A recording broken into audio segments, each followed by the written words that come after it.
A witcher? We could use one around here, full time. You go your way, I'll go mine.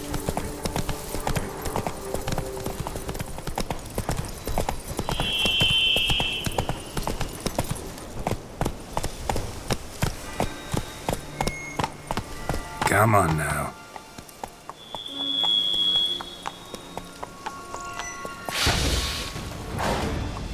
Regis. Couldn't have picked some other place to meet. Time to end this.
Regis!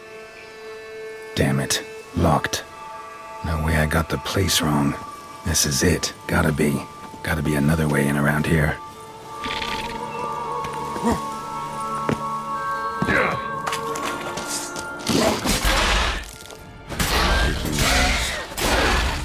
Plenty around here.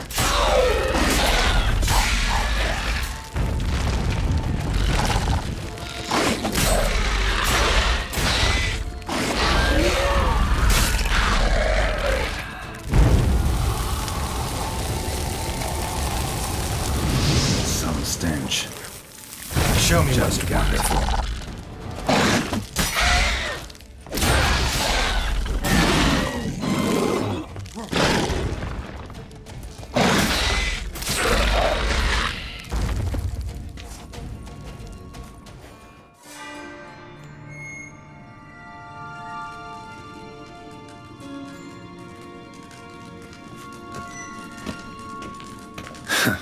Agreed to meet a vampire at a cemetery. How much more cliché can you get? Nothing comes readily to mind. Could have left the door unlatched. What of my privacy? I value it rather deeply. Unmolested, especially by unwanted guests, that's my preferred state. Besides, I knew you'd find a way to get in. True enough. Need to find your friend. I'm hoping you'll agree to help. I shall do whatever's in my power. Yet what you want or even need must matter little. What matters is what Dettlaff wants. If he does not wish to be found, you will not find him. Ever. End of story. Come on. Gotta be some way.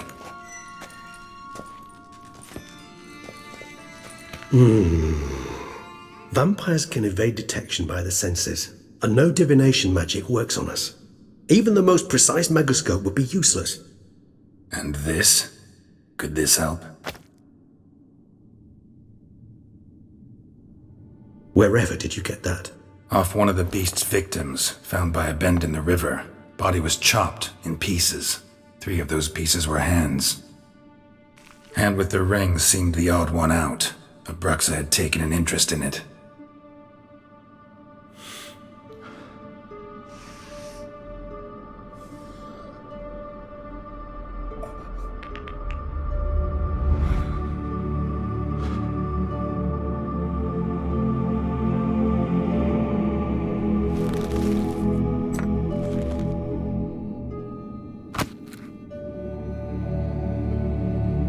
It's Dettlaff's hand, without a doubt. It will do splendidly. The hand. What do you plan to do with it? You've heard of Kobinaris' theory of tissue memory retention. Rings a distant bell. Read about it in Alchemia Oblitera. There's a copy at Kaer Morhen, tattered, nearly disintegrated. But if memory serves, Covenarius never managed to prove it worked. He did prove it, just never managed to publish his findings. He and I corresponded, you see, after we became friends. Thus, I know he completed his research and performed the first tests. It's complicated, so without delving into details, it is possible to use any piece of tissue to reconstruct what a whole body experienced. How's it work? We need any special equipment? We must brew a decoction which Covenarius gave a rather poetic name, resonance. Once imbibed, it sends one into a trance similar to that induced by narcotics. This triggers visions of events linked to strong emotions experienced by the tissue's owner. Picture it as dreaming a fragment of someone's life. Any chance we might see what Dettlaff was doing just before he lost his hand? Indeed. Though I also hope resonance will reveal the location of Dettlaff's hideout. Ring's pretty intriguing. Made of no metal I've ever seen. And the ornamentation. It comes from our home, where we lived before the conjunction of spheres. It's actually mine. I received it from a dear old friend. You might call him a humanist. He saw us vampires as guests here, guests who owe their hosts, meaning you humans and the elder races, respect. Respect? Meaning not to treat us like cattle to be slaughtered for food? Precisely. And the reason why I in turn gave it to Dettlaff. To remind him of the ideals my old friend championed. Can't you just summon Dettlaff? You're both hired vampires, there's gotta be a way. If I'm to be entirely candid, there is indeed one. But believe me, we will be better off never availing ourselves of it. It is a last resort. Absolutely. Last resort? The hell? Why? There is a being who can summon Dettlaff. Possesses the authority, even the power, to force him to appear in a given place. But the very act of contacting this being, well, it's akin to walking a slack line extended over a chasm filled with molten lava. An exercise as perilous to me as it would be to you. A risk I'm unwilling to take. I beg you, let's do it my way. It will be both quicker and easier. Covenarius spent half his life proving his theory. Wild guess. Making a dose of resonance won't be easy. You guessed correctly. In addition to Dettlaff's tissue, we shall need a powerful occipital lobe stimulant. Effectively a poison, to make one susceptible to visions. Well, got a few ingredients to choose from. Unfortunately, all are pretty rare. There's mamoon glands, but closest ones I know of are in Vizima. A spotted white saliva would also serve, but they were cold to extinction over a century ago. Could go with a kobold's eyes, but the creatures are sentient. Rather not gouge one's eyes out. Given that we lack the time to sleuth this out ourselves, permit me to summon some help.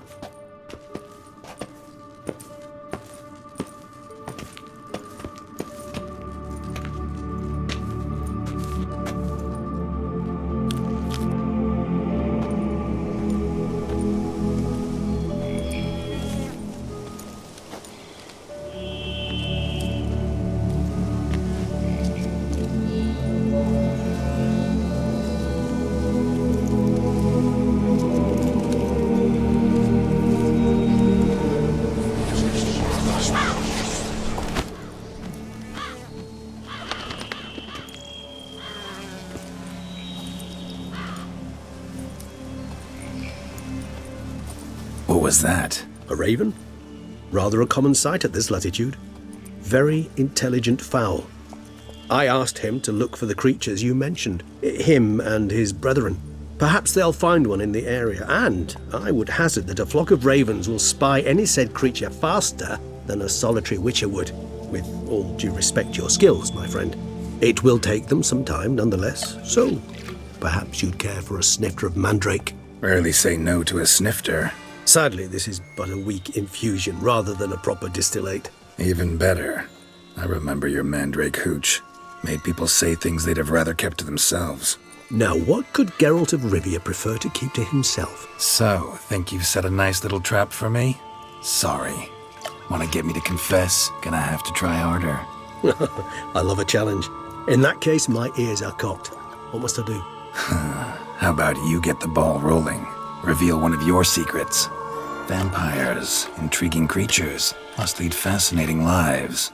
Anything in particular interest you? Curious what you did after you were reborn.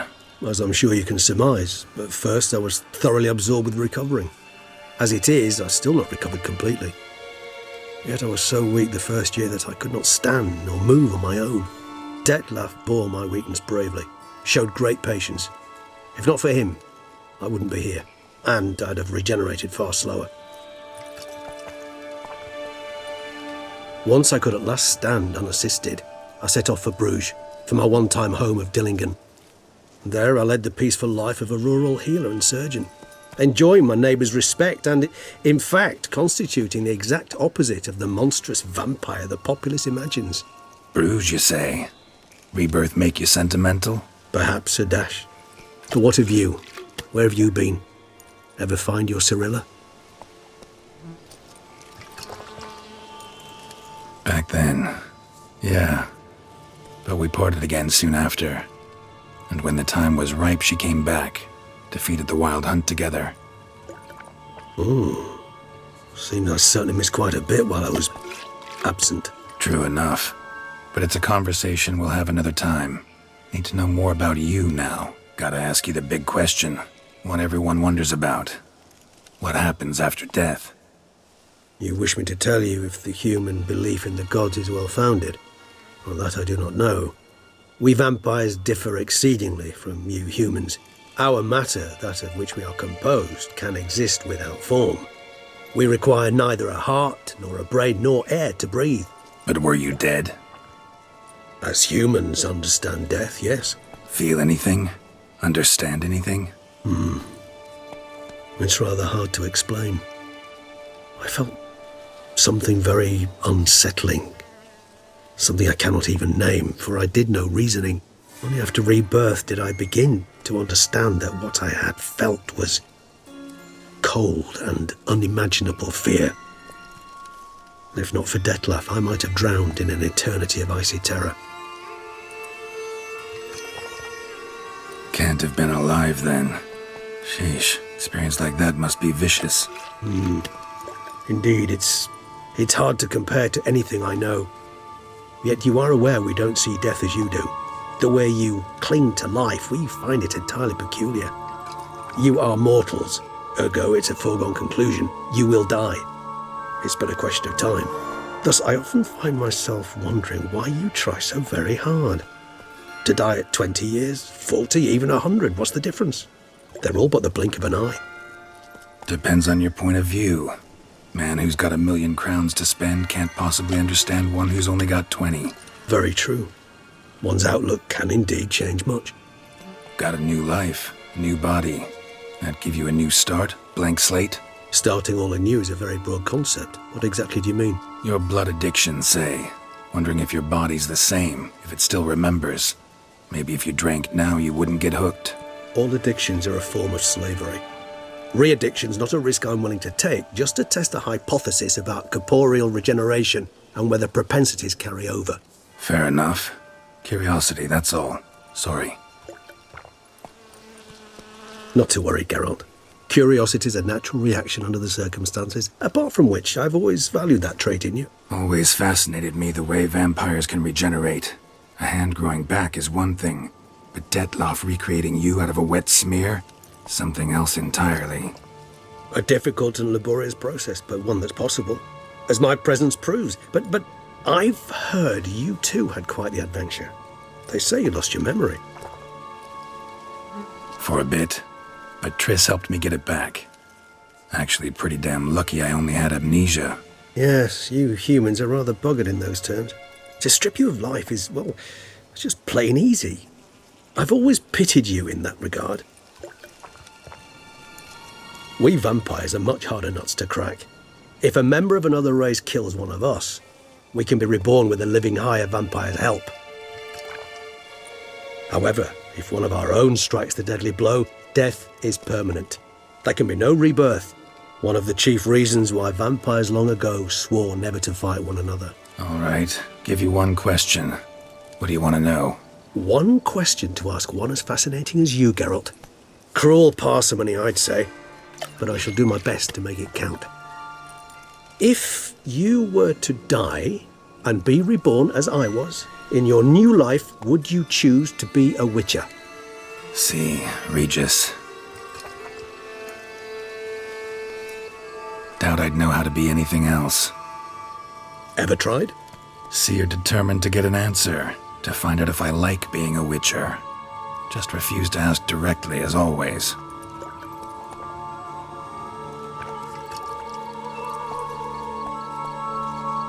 I like being on the path. I like picking up a lead, a trail. I like the tension right before a fight. And nothing gets my adrenaline flowing like battling a beast. Even gotten used to people treating me like a freak, an outcast.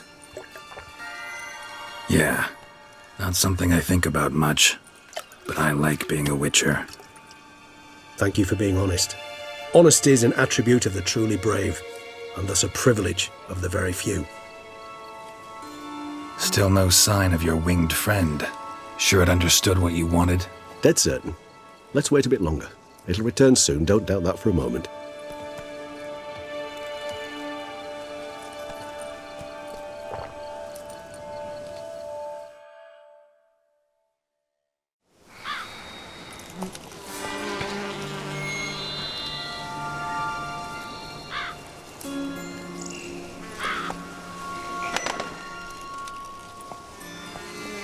Ever vigilant, even in his sleep. Quite vampire-like, in fact. Are you absolutely certain they don't administer a few of our genes during the trial of the grasses? Appreciate the compliment. Got something for me? You were right. No kobolds or mamoons for miles around. Knew it. Allow me to finish. You see, there's this spotted white. It haunts an abandoned residence in the Caraberta woods. Impossible. My brethren hunted down every last spotted white before I was born. Then it seems you must revise your knowledge of spotted whites. For somehow this one managed to survive your brethren's onslaught. It seems I know this home it haunts. Recall a tale about it. Locals believe the place cursed. Perhaps that's how the white survived entirely unmolested. Know anything else about this curse? I don't recall much in particular. Really don't attach much importance to such things. It was mentioned to me as an anecdote, no more. Come on, search your memory. Something, anything could be important. I believe it had a relation to hunger, or, perhaps greed, rapacity. Someone was punished for something. Textbook definition of a curse, pretty much. Sorry, Geralt, I try not to clutter my mind with the details of every far-fetched tale I happen to hear. What are your thoughts? A specimen of a species thought long extinct, and a curse, in one place. That a coincidence, or are they related? Ah, professional curiosity. Personally, I've nothing against you delving into this dilemma, but please remember we need the white's saliva. Nothing beyond that. Whites rarely appear in the woods, even less likely to find them in abandoned human homes. They inhabit remote wildernesses, old abandoned cemeteries. What's your point? This might not be a spotted white after all. Your little helper might have made a mistake. I sincerely doubt it. Ravens are devilishly intelligent creatures, and they've highly developed observational skills. What exactly did they observe? The area around the estate, it's covered in spoons. Spoons? Spare me the skeptical smile. I'm but the bearer of this news. Or perhaps this spotted white is a hoarder. Or the spoons are somehow related to the curse. Let's do this. Start making your decoction while I go get some saliva from that white. Uses it in its brews. Do you imagine the white will simply sell you some? Worst case scenario, I'll bring you its salivary glands. They ought to do as well. For a moment there, I imagined you asking the white to spit into a vial. Quite amusing as a thought, but the salivary glands will do fine indeed. So, see you later. Yes, till later. I shall start by perusing some tomes. Tomes? Thought you were gonna make this decoction. We require one last ingredient. Alas, obtaining it could prove a trifle toilsome. Thus, I hope to identify a suitable alternative. All right. Good luck. And to you, my friend.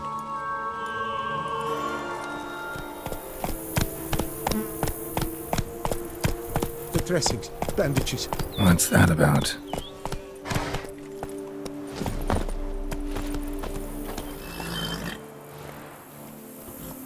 The dressings, bandages, where did I put them? Forget it. Bandages won't do him any good. What? Oh, but he breathed still a moment ago. Breathed his last then. Bled to death. Legs broken. Femoral arteries ruptured. Wound like that, you're dead in minutes. Gods. What happened here exactly? I was rolling through, fully loaded, when I heard screams. This one crawled towards the road, then drooped to the ground, lost consciousness. I jumped down to help him, dress his wounds. Then you appeared. Pretty admirable stopping to help a stranger. Truthfully, when I saw him, I considered it might be an ambush. The thought entered my mind, I near decided to crack the whip. But to abandon a man in need? It's simply not the decent thing to do. Decent enough in many other places, believe me. Before you go on, clean your hands thoroughly and burn your shirt. Might also want to rub some thyme on your body to be sure. Smell of blood might attract ghouls otherwise. Who might you be, precisely? A witcher. Oh. Do you expect some beast might have killed him? See what we have here. Legs broken, but cause of death's the wound. Small but deep, edges unfrayed. Either a thrust weapon or a thick claw. Maybe a wyvern's. Tough to say, and... breastplate's unusual. Dented. And it's got a patina. An antiquity, I believe. I deal in these things, so... what's puzzling is, why did he don it? Not likely to learn that from him. Now to figure out where he came from. From that house, I'm assuming, but need to investigate. Got some work to do. So long. Wait, I will come with you. Gotta be kidding. This isn't a garden romp. Whatever killed him's damn dangerous and... And it might still prowl the area, so if it's all the same, I'd prefer to accompany you. So be it. But stay close. Keep it down. And don't touch a thing. Must have been here he broke his legs. Fell while climbing over the wall. Trying to leave the property probably, after he didn't manage to open the gate. Gate's locked from the inside. Clearly been jostled though. Something tried to get out. The very thought sends a cold wind down my back.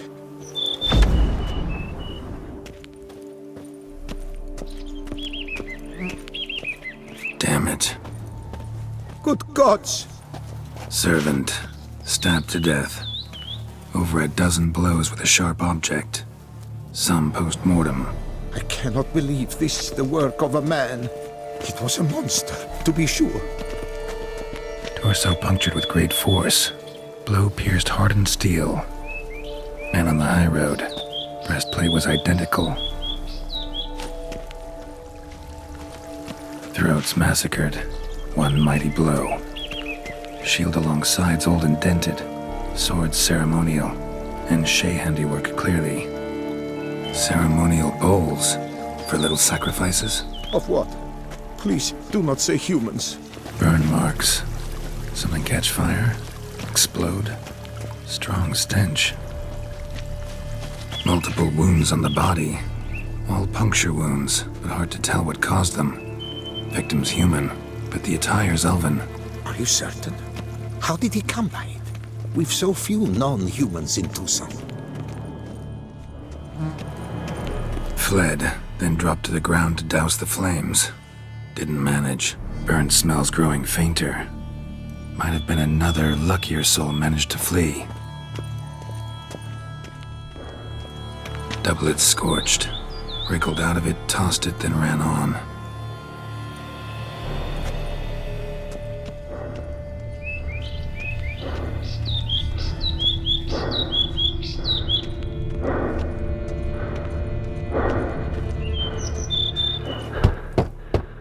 Perhaps there's no one inside after... I know you're in there. Breathing's loud and clear. Open up. We mean you no harm.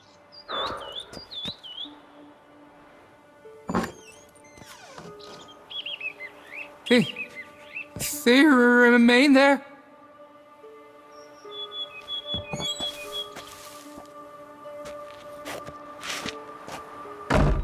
Listen, I'm a witcher. I'm here to help you. But if that's gonna happen, you gotta answer some questions first.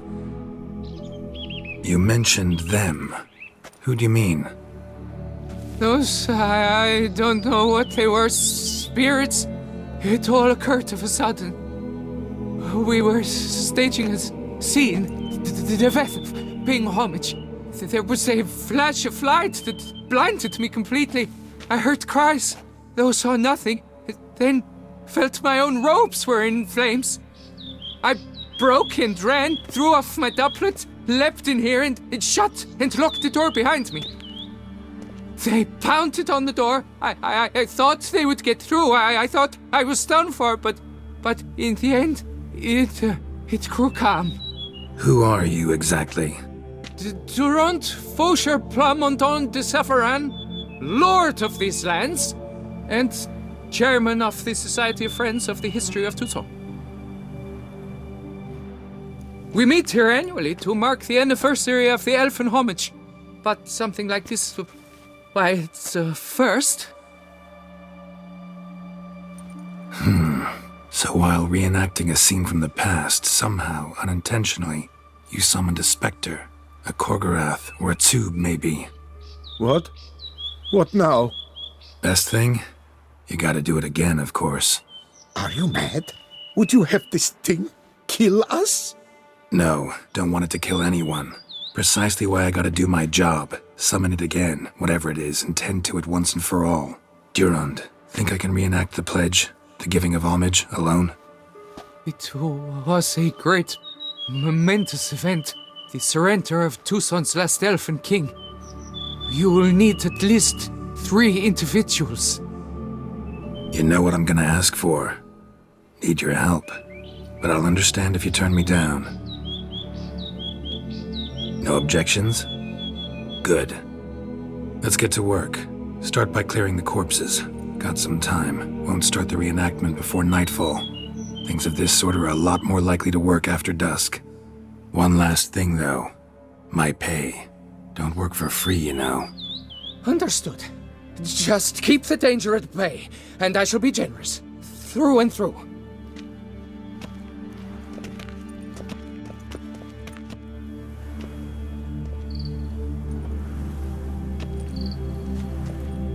I will stand, or rather, sit in for King Ludovic, upon the elfin throne, while you, Witcher, will play the Enche ruler.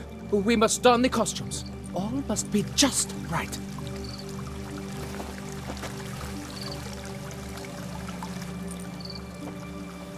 Divethaf, the Elven King, hosted Ludovic in his own palace upon his own throne, amidst the blinding glow of a plethora of torches. Divethaf laid at Ludovic's feet a loaf of binnen and elfin bread, thus granting humans rule over seat-yielding lands. And Divethaf filled the ornate ceremonial bowls with elven wine, Gwinoet, the sweetest blood of the land that had been torn from him. At long last, the Elfin King grasped his sword and shield, thus symbolically passing command of his armies to humans. The Elfin King, erect in his pride, drew his blade and dropped to his knees, thus acknowledging his final defeat. Ludovic then spake. I accept your allegiance and shall return in 1 year's time to... Ah! Look! Look! The statues! Impossible! God's mother!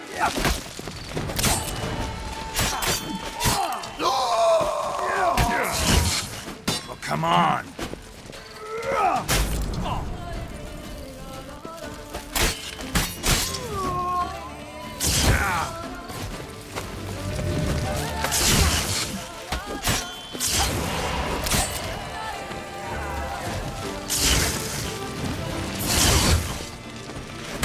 Not good.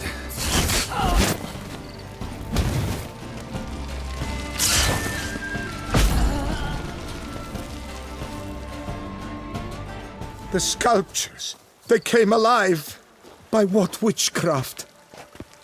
Dunno. Specialize in killing monsters. Reviving them, not so much. I may know what happened. The statues, you see, once stood in the palace of one Defethov. I acquired them a month past because perhaps I should start at the beginning. This Defethov was to pay tribute to humans, producing statues of this sort each year. Yet he did so but once, for he perished in the massacre of non-humans at the foot of Mount Gorgon in the year 782.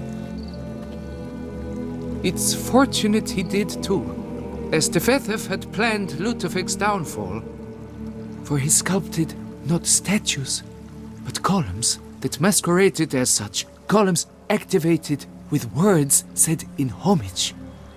Columns that would have turned the king and his bodyguards into so much colorful confetti. Typical. Treachery embodied. Elves. Psheh. You're no better. Elves were just defending their territory. You humans took it, but you still weren't sated. Had to cut the elves down, every last one. You? What does that mean? You're a man as we are. Yeah, in a way. Just ashamed to have to admit it sometimes. Your words? They're wrong, Witcher. But I'll not let you leave empty-handed. Take this, your reward. Farewell.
Bar guests.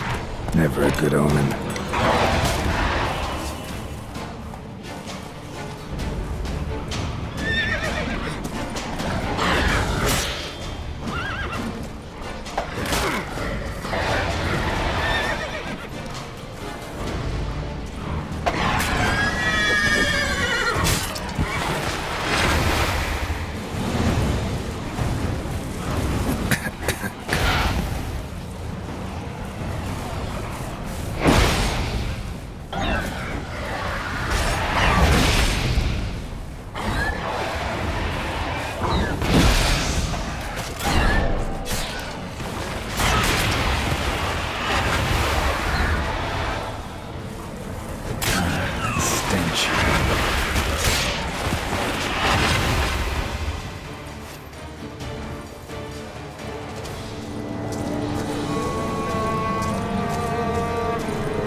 Sense that the spoons are beating out some kind of rhythm, a message, trying to tell me something.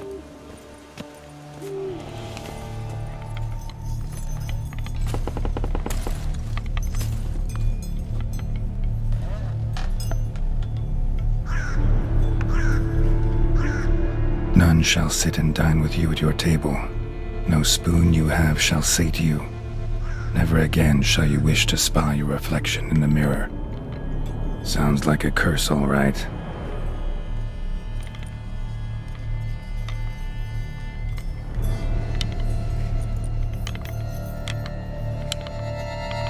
Somebody's clearly obsessed. Regis mentioned the place might be cursed. Can't be a coincidence. Need to look around. What a pigsty. Need to search it thoroughly. Find a way to collect some white saliva. White's obsessed. A real collector. Thoroughbred. Spoon's incredible. The craftsmanship. Must have graced a rich man's table.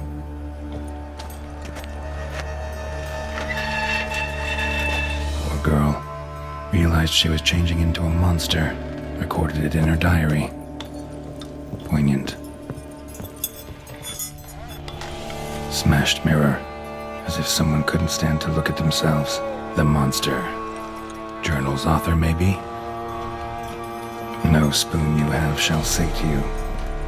Whatever lives here treated that literally. Still searching for the right spoon.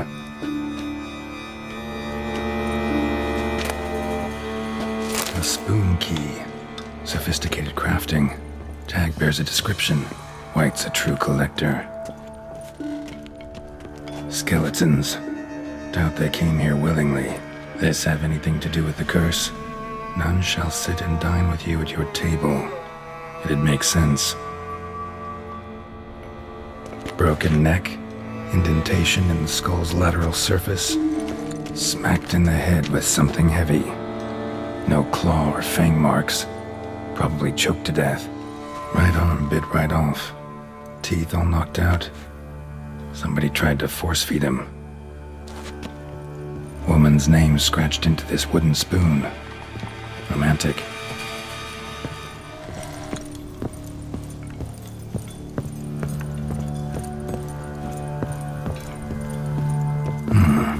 Actually does seem like a White's lair. Bit atypical, but still. Cauldron should be somewhere around here. Cauldron I was looking for. White's not particularly tidy. Table's set. White who lives here is getting ready for some sort of feast. White that lives here, definitely afflicted by a curse, and it's been trying desperately to lift it. Cauldron's empty, unfortunately. Regis needs some brew. Afraid he won't get that. No choice but to hide and wait for the saliva glands and their bearer. Need a spot that'll let me observe the cauldron.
Not gonna hurt you.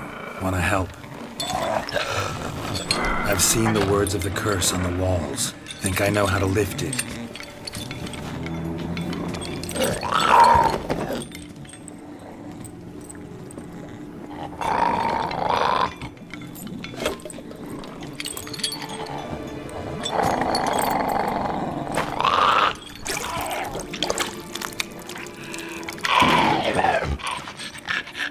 tried to bring folk here, convince them to sit at the table with you, right? Well, I'm gonna be your guest now. Your willing guest.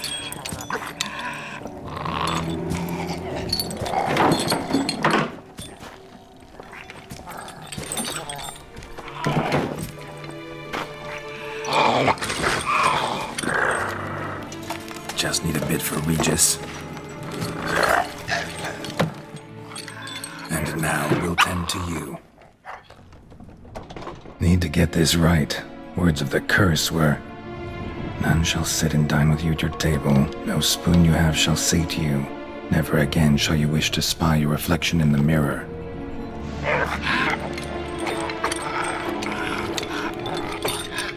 We can't use spoons. No, that won't work. You've been looking for a spoon that would feed you, but there's no such spoon. We need to eat without spoons.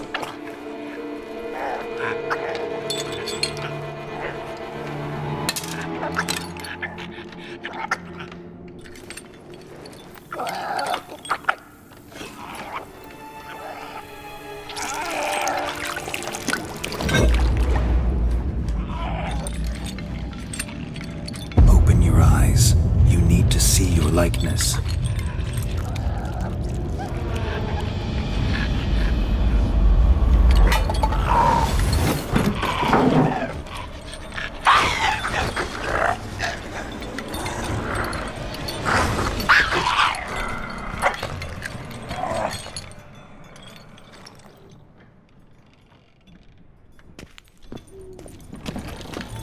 Think it worked.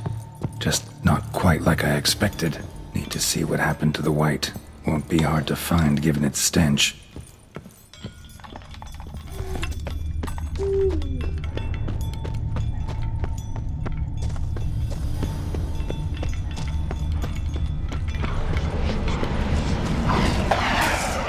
What? Lost your nerve?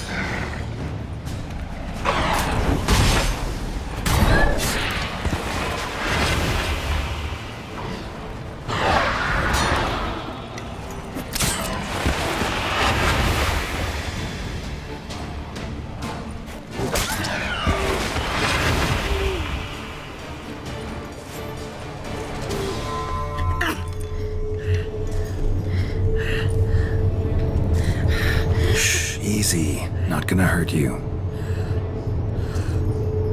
Eat. I must eat.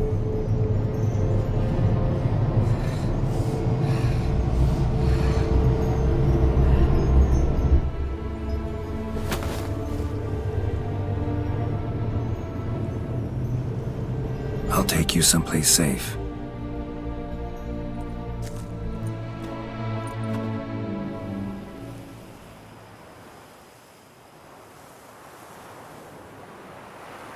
So I took her by the hand and led her here. Seemed the only sensible place for her. You did the right thing, sir.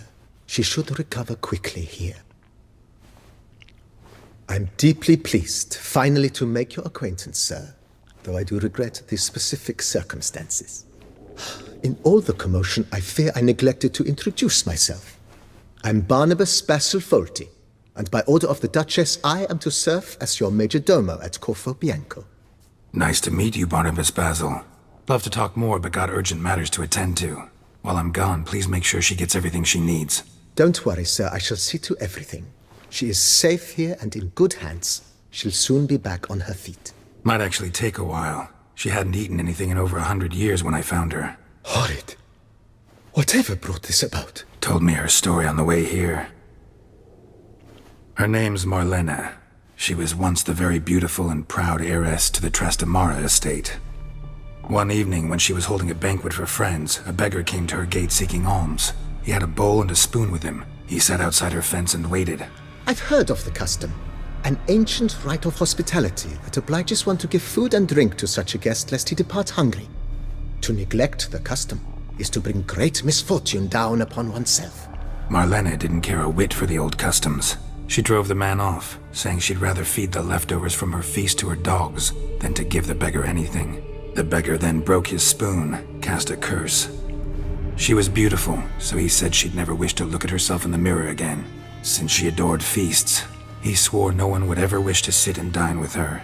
And as she even refused him the crumbs from her table, he swore she'd never find a spoon in the world that would sate her hunger. A harsh punishment.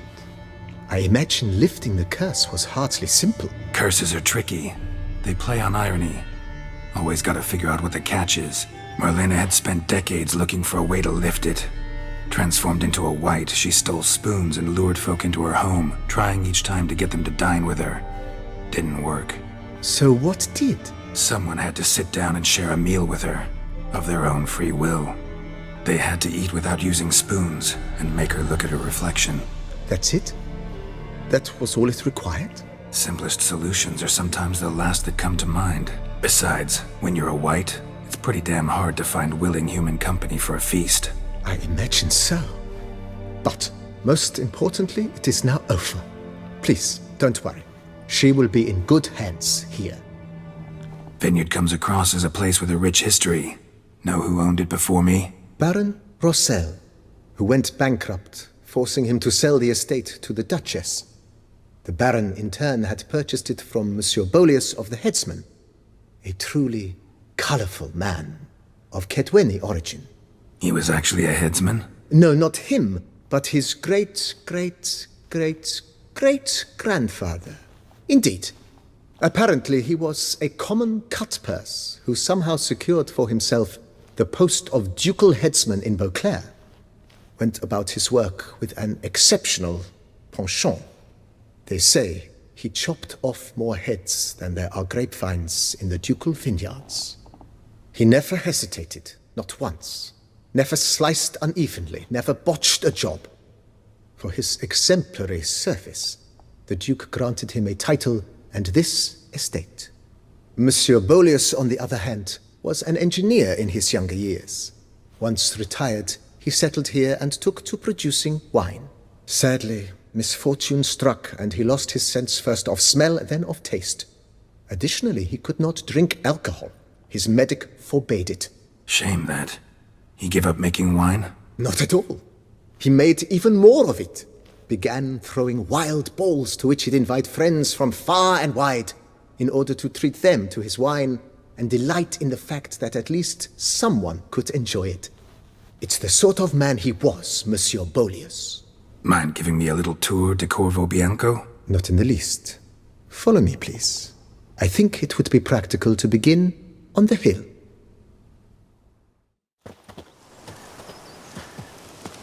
Behold, sir, your estate in all its splendor. Pretty vast. Indeed. And now, sir, allow me to show you a handful of interesting details. Follow me, please. Been a majordomo all your life? Yes, I come from a long line of majordomos. My father was a majordomo, as was my grandfather before him, as was my great-aunt. In fact, she was the one to start the tradition. Great-aunt? A hard woman. It is said that already as a child, she knew where she was going and went there. When she arrived in Beauclair, she signed on as a chambermaid at one of the vineyards, then slowly worked her way up to majordomo. She dragged the rest of the family up the same path. Even a horse drops if you ride it at a constant gallop. The servants' quarters. I occupy the green home. With the Duchess's permission, I have hired a full staff. Their salaries to be paid from the ducal treasury. Nice of her. Not the most sightly part of the estate, I admit. But I think it's worthwhile for you as master of the domain to know where the help stays.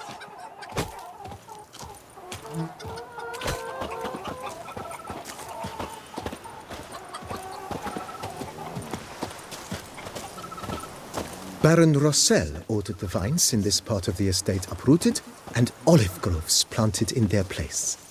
They look beautiful, especially come spring. Don't look at all bad now, either.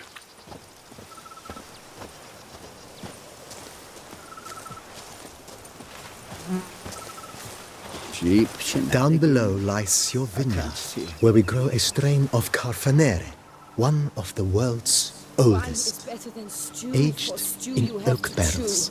It provides for an exquisite wine with distinct blackberry, wild cherry, plum, and cinnamon notes. Marvelous. Have to try it one of these days. They say that to touch such Nourish swords as a witcher yourself. wears on his You back knit is to colour. lose one's You look virility. horrid. And not even Reginald's jewels can. Nice well. Picturesque. Yes, though it ran dry long ago. A witcher. During the raucous We could use one feasts around Master here. Bolius Full held, time. he would order it filled with wine. There's a tale about a guest attending a Bolius ball for the first time and thus unaware of the custom.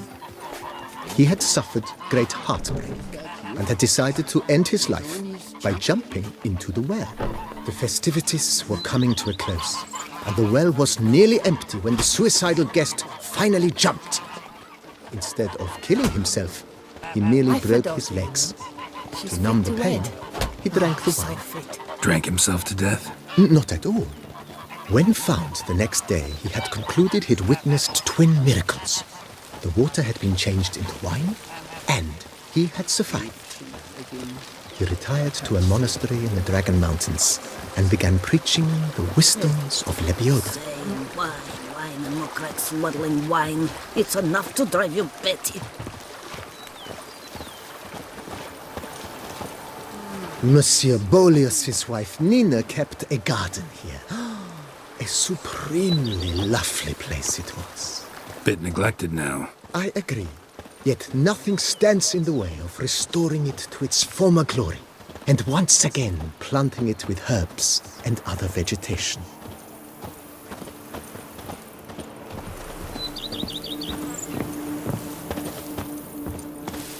Madame Nina planted diminutive, delicate flowers and herbs here. One might say their aroma still hangs in the air. You're quite the romantic, Barnabas Basil.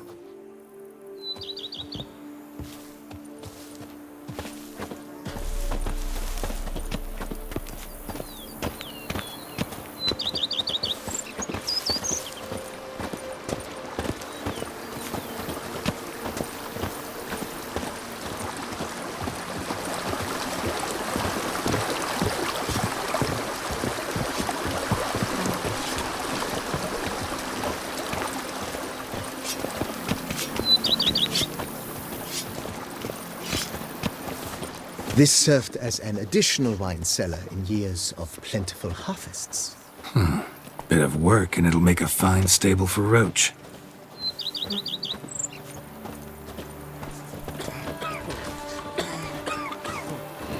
The cellars, voila. During Monsieur Bolis's time, wine was kept here, but Baron Rossel used it to store olive oil as well. I took the liberty of cleaning up the mess, which... I made while fighting the Bruxa. Thanks, Barnabas Basil. Appreciate it.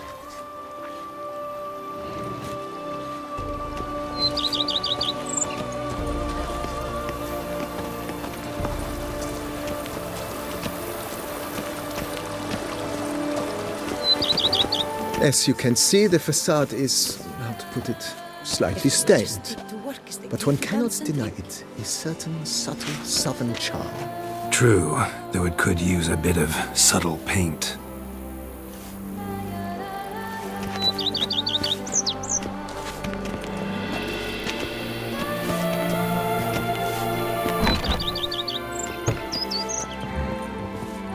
And welcome inside.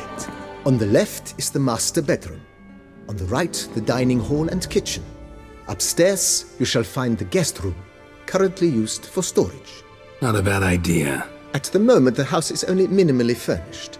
Yet I believe we will, together, devise some innovative arrangements. A few paintings, for instance, would breathe new life into the abode immediately. With that, sir, you've seen the full lay of the land. Corfo Bianco is a beautiful estate. Though one must admit, time has taken its toll. Forgive me for being forward, but if you were to choose to invest a small sum towards its beautification, consider me at your service on the matter. Mentioned the place could stand to be spruced up. Oh, most decidedly, sir. The question is where you would like to begin this rejuvenation. Been thinking about the outer walls. Maybe a fresh coat of paint or some patching. If I might dare to make a suggestion, why not start with a general renovation? I once oversaw such work at Admiral Rompelli's summer residence. The effects were simply breathtaking. Not only did the residence positively sparkle afterwards, but we also made room to display the Admiral's armor and weapons, of which he was a passionate collector. It's in your hands then. Make the place shine. I shall get to work immediately. Within a day's passing, I shall have sent for the crew which rebuffed the Admiral's residence. They are the finest specialists around. Highly skilled at what they do, it shall not take them too long, I wager. 2 days after they begin, your eyes will behold your residence in its refurbished, rejuvenated, beautified state. Is there anything else you require, sir? Thanks. Gotta get back to my business now. See you soon.